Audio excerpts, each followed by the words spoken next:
when I was making the movie, I never considered that everything that was happening wasn't real or was like, could potentially be in her head, because obviously to me, all of it was very, very real.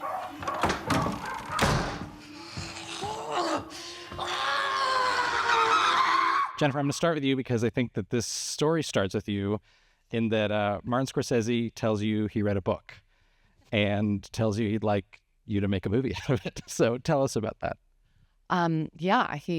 We set up a Zoom because he wanted to talk to me about something. So obviously I anxiously and eagerly got on the Zoom. And he said he had read this incredible book in his book club. I know. And I'm like, who else is in the book club?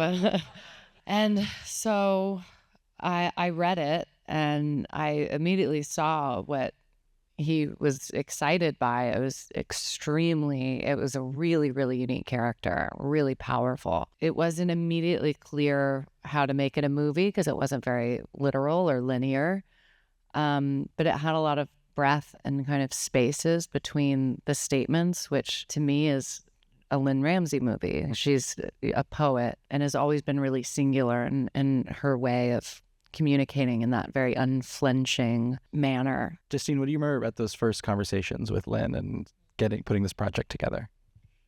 There was definitely like a seduction period. We had to like track her down, and we emailed for a couple months, references and ideas, and then she finally folded, which was, yeah, we're still floored. Yeah, exactly. What I remember is similar to what Jen said, how obviously perfect, like indisputably perfect Lynne was for something like this. The book is so ambitious. It's such an audacious piece of literature. You really need somebody brazen and somebody who can like match the freak of the book. It was evident from all of Lynne's work, but especially in our early conversations with her, that she was not going to be afraid to do that, especially with a character like this when you're dealing with women's issues, which people have a lot of feelings about. From the start, she was not going to pathologize Grace, which I think, yeah, was important to us. So Lynne, a little hard to track down with this one. What was going on there? No, I was actually working on a different script, and Fair enough. I mean, it was almost like it was quite a surrealistic book. It was a sort of dark fairy tale, very feral, very bold character. To me, it starts with the character and then I'm sort of running with it from there. So I wanted to know that I could do it justice. When you did get into the screenwriting process, what were some of the big choices you felt you had to make? There's something super liberating. There's a freedom in the way she kind of speaks a sort of truth, and I unraveled in a way, you know, like so. But she was a bold character. I hadn't really read that before, so I sort of ran with that, you know. Jen, you talked a little bit about long conversations you got to have about the character in the weeks leading up to filming. What really were you guys talking about, and how did that help you get into filming? I think it was a lot of just conversations about, you know, who this person is. And that was before she even wrote a scene. And then when she started thinking about scenes, you know, that's kind of where everything started from, was like, what is the expression and what is she going through? When I became a mom, I noticed immediately how important like the community was. And I was really aware of how much that would affect somebody, of being physically isolated. The part of Grace that kind of started like coming out to me was that she was very straightforward. You know, she didn't have a veneer.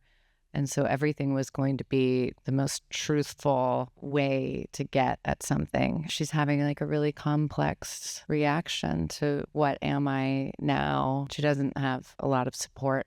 But I would say, I guess it all started with just kind of like, who is she? In terms of the tone, was it evolving between, you know, from take to take? Was it something that you felt pretty sure of? Like, how did that evolve on set? Because watching the movie, it feels like something that we're really discovering in real time. I wonder if it felt that way on set as well.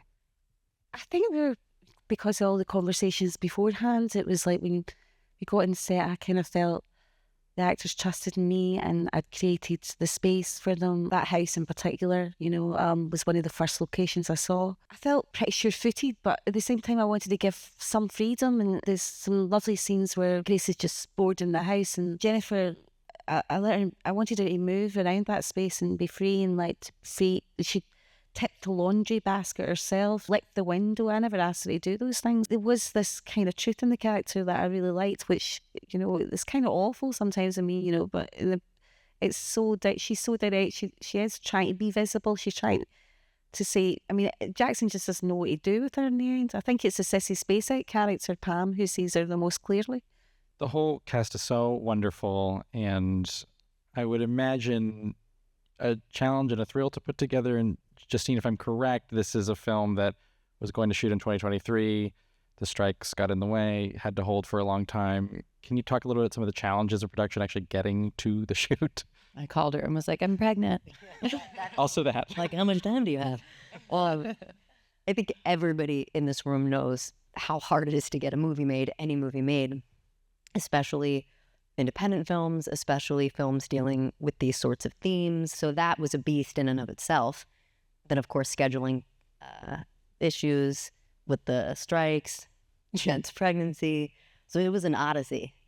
But something very singular happened in the, like, speaking of the cast, she got all of her first choices. There was like no debate. Every single actor that we went to was just like, done, let's go. As someone who made this movie while pregnant and then started watching the movie after having a child, how has your relationship to this project evolved? Oh my God. It's been a wild ride. Because when I was making the movie, I never considered that everything that was happening wasn't real or was like could potentially be in her head, because obviously to me, all of it was very, very real. And so then when I watched it back, and I was, you know, I was still pregnant, I was just much more pregnant. But when I watched it back and realized some of these things might just be a fantasy or might be in her head, I was like, wow. And so that was just like interesting. And then I had my baby and just thought completely differently about the ending and just what would be a good ending for her. Because we had so many different conversations before we started shooting, when we were shooting, when we were in the edit. And then of course there's the statistic, which is the #1 cause of death in new moms is suicide. And I think because I was pregnant, I was just not able to even like look in that direction or think that way. And then I got plunged into really bad postpartum, which was just weird because I didn't have postpartum with my first pregnancy. So when I was doing this movie, I was like, I guessed it would be like this. And then I had really bad postpartum, and then I watched it, and watching it that time while I was actually going through it was really, really indescribable. I mean, I wanted to hug Lynne. I wanted to strangle Lynne. I just like, she did something that's really, really hard. It's really hard when somebody's going through really bad depression or postpartum. Any of these things are very isolating, and they're really hard to describe, especially through dialogue or cinematically, visually. It was very powerful when I saw it. Beautiful. We are at time. Thank you all so much. Thanks all for coming out tonight. Thank you so much.